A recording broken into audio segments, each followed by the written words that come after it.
భక్తి సమాచారం. వాట్సాప్ ఛానల్లో జాయిన్ అవ్వండి. అన్ని విశేషాలు ఎప్పటికప్పుడు తెలుసుకోండి.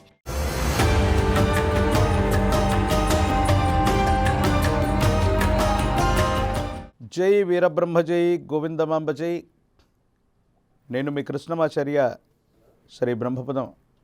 గురుదేవులు వీరబ్రహ్మేంద్ర స్వామి వారి యొక్క ఉపాసన ఫలితంగా గవ్వ ప్రశ్నని క్రోడీకరించుకుని గోచార ఫలితాలని సమన్వయం చేసుకుంటూ ద్వాదశ రాశుల యొక్క రాశి ఫలాన్ని మీ ముందు ఉంచబోతున్నాం.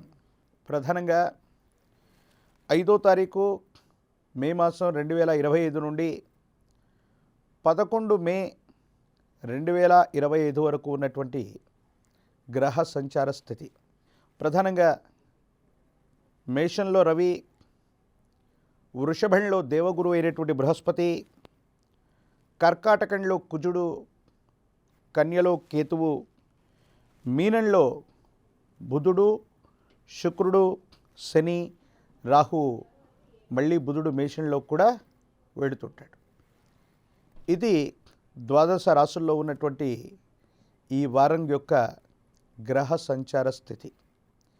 ఈ గోచారవశాత్తు గ్రహాల యొక్క కదలికలు, ప్రత్యేకించి ఈ వారంలో బుధుడు, మళ్ళీ వచ్చే వారంలో ప్రధానమైనటువంటి దేవగురు యొక్క బృహస్పతి, వీరిద్దరి యొక్క గోచార సంబంధమైనటువంటి పరిస్థితులు దేశ కాలమాన పరిస్థితులే కాదు, ద్వాదశ రాశుల మీద ప్రధానమైనటువంటి ప్రభావాన్ని చూపెట్టబోతున్నాయి.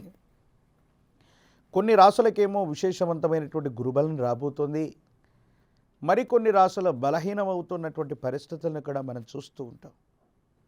ఈ సందర్భంలో ద్వాదశ రాశుల యొక్క రాశిఫలం ఏ విధంగా ఉంది, ఏ ఏ పరిహారాలని పాటించాలన్న విషయాన్ని ఇప్పుడు మనం తెలుసుకునేటువంటి ప్రయత్నం చేద్దాం.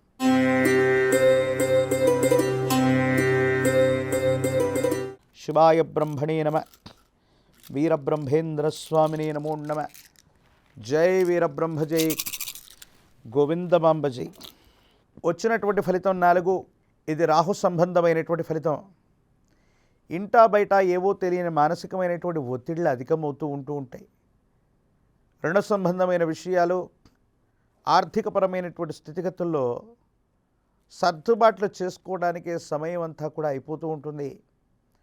₹1 ధనం కూడా నిల్వ లేకుండా ఖర్చు అయిపోతూ ఉండటం, పరిస్థితులు మనకు అనుకూలంగా ఉన్నా సరైనటువంటి సమయంగా అనిపిస్తూ ఉన్నప్పటికీ ఎందుకో తెలీదు సకాలంలో పనులు పూర్తి అవ్వకపోవటం, మానసికమైనటువంటి ఆందోళన పెరుగుతుండటం, తీవ్రమైనటువంటి ఉద్వేగభరితమైనటువంటి పరిస్థితుల మధ్య తీవ్రమైనటువంటి మానసికమైనటువంటి సంఘర్షణ అధికమైపోతుంటుంది.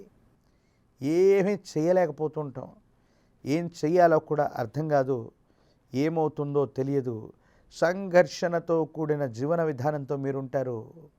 ఇటువంటి పరిస్థితుల్లో కాలం కలిసి రానప్పుడు, పరిస్థితులు ప్రతికూలంగా ఉంటూ ఉన్నటువంటి సందర్భంలో మన మనసులో ఉన్నటువంటి వేదనని, బాధని ఎవరైనా పంచుకుంటే తగ్గుతుందని పెద్దలు అంటారు. పంచుకుంటే తగ్గటమే కాదు, సరైనటువంటి వ్యక్తులతో మన మనసులో ఉన్నటువంటి బాధను చెప్పుకోవటం వల్ల వాళ్ళు మీకు పరిష్కార మార్గాన్ని కూడా అందజేసే అవకాశం ఉంటుంది. జీవిత భాగస్వామి లేదా భాగస్వామ్య వ్యాపారంలో ఉన్నటువంటి వ్యక్తులైతే మిత్రులు మీకు అండగా నిలిచే అవకాశం ఉంది. క్లిష్టమైనటువంటి సందర్భంలో జీవిత భాగస్వామి నుండి కానీ, కొంతమంది వ్యక్తుల నుండి కానీ మీకు సరైనటువంటి సూచనలు, సలహాలు లభించడమే కాదు, క్లిష్ట సందర్భంలో వాళ్ళు మీకు అండగా నిలిచేటువంటి అవకాశం ఉంది. సంతానపరమైనటువంటి పురోగవృద్ధి బాగుంది. ఉన్నతమైనటువంటి స్థితిగతులకు వాళ్ళు వెళ్ళగలుగుతారు. వాళ్ళ భవిష్యత్తు కోసం మీరు ఎక్కువగా ఆలోచించి మీరు తీసుకునే నిర్ణయాలు సఫలీకృతమవుతాయి.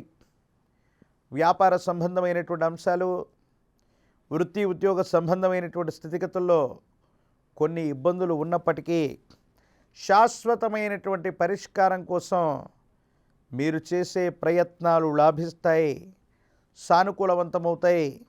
అనుకూలవంతమయ్యేటువంటి అవకాశాలు మాత్రం తప్పనిసరిగా కనబడుతూ ఉంటాయి. ఏది ఏమైనప్పటికీ సింహరాశి జాతకులకి కొన్ని ప్రతికూలమైనటువంటి ఇబ్బందులున్నా, అష్టమ స్థానంలో శని భగవానుడి యొక్క సంచారం ఉన్నప్పటికీ కూడా ధైర్యంతో, స్థైర్యంతో, ఓర్పుతో వాళ్ళు చేసే ప్రయత్నాలు సఫలీకృతమై మంచి అవకాశాలను తీసుకొస్తాయి. ఈ మంచి అవకాశాలు అనుకూలవంతమైనటువంటి ఫలితాలకి తప్పకుండా కారణమయ్యేటువంటి అవకాశం కనపడుతూ ఉంటుంది. మరిన్ని సానుకూలవంతమైనటువంటి స్థితిగతులు రావటానికి, అనుకూలవంతమైనటువంటి ఫలితాలు రావటానికి గాను చక్కగా కాలభైరవ స్వామి వారిని ఆరాధన చేయటం, కాలభైరవ స్వామి వారి యొక్క ఆలయ ప్రాంగణంలో నువ్వుల నూనెతో కూష్మాండ దీపాన్ని వెలిగిస్తే సమస్తమైన దుర్యోగాలు తొలగిపోతాయి. కాలభైరవ అష్టకాన్ని అనునిత్యం కూడా పఠించండి, జపించండి. యోగదాయకమైనటువంటి స్థితిగతుల్లో జీవితం ఉండేటువంటి అవకాశం కనపడుతుంటుంది.